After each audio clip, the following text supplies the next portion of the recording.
In the early 1970s, modern life depended on a quiet chemical success story. Chlorofluorocarbons, or CFCs, spread fast because they seemed almost perfect. They cooled refrigerators and air conditioners. They pushed sprays out of aerosol cans. They helped make foams and clean delicate electronics. They did not burn easily. They did not corrode metal. They did not smell. To industry, that sounded like safety and certainty. That confidence mattered because CFCs ended up everywhere. Factories produced them by the ton. Companies designed products around them. Consumers used them daily without a second thought, then released them into the air as a normal part of use. At the time, the atmosphere felt endlessly large, a place where small human emissions disappeared, and the chemicals seemed tame, because near the ground they barely reacted with anything. Above all of this sat the ozone layer, a thin band high in the sky that absorbed dangerous ultraviolet light. People knew it existed, but it felt distant and steady, like a fixed part of nature. Few treated it as fragile. Few imagined a household spray or a cooling system could connect to chemistry that high up. In the early 1970s, ozone stayed a background idea. CFCs stayed a modern miracle. The first doubts came from chemistry, not from any obvious change in the sky. CFCs looked harmless near the ground because they barely reacted with anything. That stability, some researchers argued, was the problem. If a gas did not break down in the lower air, it could linger for years, riding slow global mixing upward. Given enough time, even heavy, safe molecules could reach the stratosphere. Up there, the rules changed. High-energy ultraviolet light broke chemical bonds that never snapped at the surface. Chemists proposed a simple chain. Sunlight could split a CFC and free a chlorine atom. And chlorine, they said, did not have to be abundant to matter.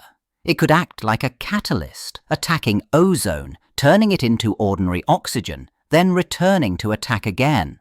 That idea shifted the risk from local pollution to planetary chemistry. One CFC molecule did not equal one lost ozone molecule. It could unlock many losses through repeated cycles. The implication landed hard. Long-lived industrial gases might quietly thin the ozone layer without any smell, smoke, or warning. It was only a proposal, but it cracked the old confidence. The shield suddenly looked vulnerable to something designed to last. Once the warning existed, it needed numbers. Chemists and atmospheric scientists turned a sketch into a forecast. They calculated how fast CFCs rose, how sunlight broke them apart, and how much chlorine that could release high above Earth. Then they asked the only question that mattered. If humans kept emitting these chemicals, when would ozone measurably drop? The idea stopped being a debate and became a deadline. To test it, measurements had to change. Ozone had been tracked, but not with this purpose or precision. Researchers tightened calibration, compared instruments, and looked for slow trends, not dramatic swings. They expanded systematic monitoring at ground stations and with balloons that sampled the stratosphere directly. Every reading became evidence because the predicted signal looked small at first, easy to miss inside natural variation. Models guided where to watch. They pointed to the upper stratosphere where chlorine chemistry should first left a fingerprint and to seasons when sunlight drove reactions hardest. Scientists began matching observations against those forecasts year after year, searching for a consistent pattern tied to rising human-made chlorine. It became a new kind of surveillance, not just measuring the sky, but checking whether industry was rewriting it. By the mid-1980s, the monitoring work had produced years of numbers that mostly drifted within a familiar range. Then the Antarctic records did something that made no sense. Each spring, as sunlight returned after the polar winter, the ozone readings fell off a cliff, not by a few percent, by an amount so large it broke expectations. The change looked seasonal, sudden, and concentrated over one place, Antarctica. The researchers who gathered those measurements had not gone south expecting a headline. They had expected slow shifts, if any, spread across the globe. Instead, the data showed a steep plunge that repeated with the calendar, as if a switch had flipped. The phrase ozone hole began to fit the pattern people saw in the numbers, a vast region where ozone values dropped far below anything in the earlier record. This was not a subtle warning. It was a shock strong enough to force a simple question: how could a protective layer, treated for so long as stable, collapse so dramatically in one season? The Antarctic result pushed the problem out of theory and into urgency. If ozone could vanish that quickly over the South Pole, then the chemistry in the stratosphere was capable of rapid damage, and it meant something important had been missed. The Antarctic numbers looked almost impossible, and that made the next step unavoidable. The first suspicion landed on the tool itself.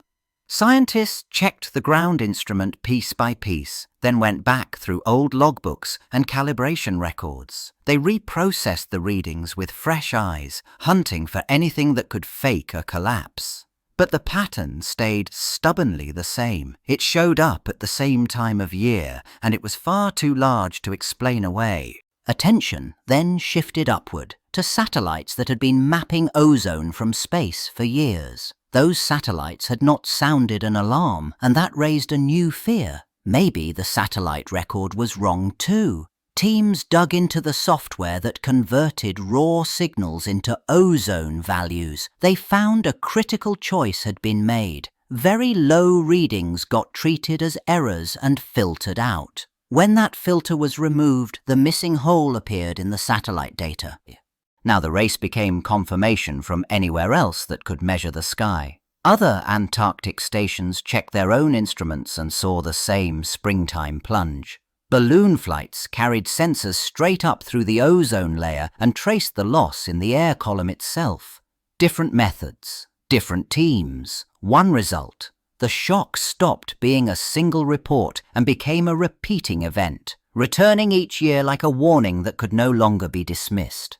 Once the ozone hole held up under every cross-check, the question narrowed to one thing: how could loss run so fast and only in the polar spring? Researchers followed the timing. The collapse waited through the dark winter, then surged when sunlight returned. That clue pushed teams into the Antarctic stratosphere with instruments on aircraft and balloons, hunting for the switch that turned steady chemistry into a sudden wipeout. They found it in the cold. High above the ice, special clouds formed in the stratosphere, nothing like weather clouds below. These polar stratospheric clouds acted like chemical workbenches. On their surfaces, quiet chlorine compounds changed into far more reactive forms. The amount of ozone did not fall much while darkness lasted, but the stratosphere left winter loaded with chlorine that had been chemically primed. Then spring sunlight did what it always did. It energized molecules. This time, it hit a stratosphere packed with activated chlorine. Light split those compounds and released chlorine radicals that attacked ozone again and again, recycling in fast catalytic loops. Ozone vanished in a rush, day after day, until the cloud season ended and warmer air broke the chain. The mystery shifted from whether to how, and the mechanism finally fit. Once the chemistry in the polar spring made sense, one question stayed: where did all that chlorine actually come from? Researchers treated it like a fingerprint problem. They measured the main chlorine-containing gases in the stratosphere and added them up one by one. The totals did not point to volcanoes or sea salt. They lined up with a short, specific list of human-made molecules. Those molecules were the CFCs and their close relatives, halocarbons used in everyday industry. They survived the lower atmosphere for years, then drifted upward, exactly as predicted. In the stratosphere, sunlight broke them apart and released chlorine in forms scientists could track. The timing mattered. When CFC levels rose, stratospheric chlorine rose with them. The curve matched. The proof came from consistency across methods. Air samples, satellite data, and chemical models all agreed on the same accounting. Most stratospheric chlorine came from these long-lived industrial chemicals, and the pieces connected directly to the ozone hole mechanism. The chlorine that activated on polar clouds did not appear out of nowhere. It traced back to emissions at the surface, multiplied by time and delivered to the stratosphere. Once the chemistry and the source lined up, the problem stopped being abstract. It became a policy emergency. Governments faced a hard fact. The same chemicals that made modern cooling and spray cans convenient also altered the stratosphere on a planetary scale. Scientific panels weighed the evidence, and national agencies compared risks, costs, and timelines. The question shifted from whether ozone loss happened to what the world did about it. Negotiations moved fast by diplomatic standards, but they still dragged under pressure from industry and uncertainty about how quickly damage spread. Countries argued over responsibilities, exemptions, and the fear of uneven economic pain. Yet the chain of cause and effect looked increasingly clear, and the Antarctic hole acted like a warning flare. The United Nations environment process became the main arena, and draft agreements turned measurements into deadlines. In 1987, governments adopted the Montreal Protocol, a treaty that committed nations to cut and then phase out the major ozone-depleting substances, starting with key CFCs and halons. It did not solve every detail at once, but it set a shared direction and a timetable the world agreed to follow. For the first time, global trade and production rules targeted a class of chemicals to protect the atmosphere. After the treaty went into effect, it did not stay frozen in its first form. Countries met again and again, compared new science with real-world progress, and tightened the controls. More chemicals got added to the list. Deadlines moved forward instead of back. Reporting and compliance became more detailed because the whole plan depended on counting what was made, what was used, and what still leaked into the air. That pressure forced a shift inside industry. Companies redesigned refrigeration and air conditioning systems, changed cleaning processes in electronics, and replaced foams and aerosol propellants with other compounds. It sounded simple, but it meant retooling factories, rewriting safety rules, and retraining technicians. Some substitutes brought new trade-offs, so standards and equipment changed with them. The key outcome stayed clear. Emissions from the worst offenders fell year after year. Then the atmosphere began to answer back. Monitoring stations kept measuring the chlorine-containing gases that earlier work had tied to ozone loss, and the curve finally bent. Total stratospheric chlorine reached a peak and slowly started to decline. It was not a sudden drop, because these chemicals lasted a long time once released. But the direction mattered. For the first time, the data matched the promise. The intervention worked. Decades later, the question stopped being whether the plan worked and became how fast the sky could heal. Measurements kept showing the same turning point. The chemicals that fed the crisis kept dropping, and the ozone layer began a long, uneven climb. It did not snap back. It inched back. Year to year, weather still pushed numbers around, but the slow direction stayed upward. The Antarctic hole still appeared each spring, but its worst years faded into the past.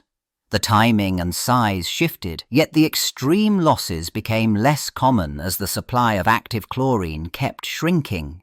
Scientists treated this as a hard test because nature offered plenty of noise. They watched through volcano effects, changing winds and warming patterns, and the recovery signal kept surviving the doubt. That contrast mattered. In the early 1970s, ozone had seemed too high, too far away, too stable to be anyone's problem, and CFCs had seemed too useful to question. Then the world faced a chemical threat that did not respect borders and still managed to act before the damage became permanent. The fix demanded patience, not optimism. But the trend pointed the same way, back from the edge.